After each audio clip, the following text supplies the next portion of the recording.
Hello lovely people, welcome back to Quick Guide. In today's video, I am going to show you how can you change your Cameo into Snapchat. So without any further ado, let's dive right into this exciting video. Step 1. Open your Snapchat app. Firstly, you need to open your Snapchat application, and after opening the Snapchat app, simply go to your chats from here. And after going to chats, just simply select one of your chats. Step 2.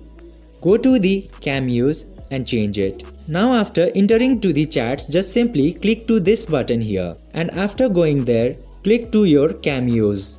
Now to change the Cameos, you just simply have to keep tapping any of your Cameos. Then this new selfie option will be popped up. You just simply have to click there. And after clicking there, just simply take a new selfie of yourself to create a new cameo and click to create my cameo option. Then just simply click to continue. Then it will take a short processing and change your cameos. I hope this video was helpful for you. If yes, don't forget to like, share and subscribe to the channel to never miss another update. Thank you for watching the video. We'll meet in another one. Till then, be safe and keep sending the cameos. Thank you for watching.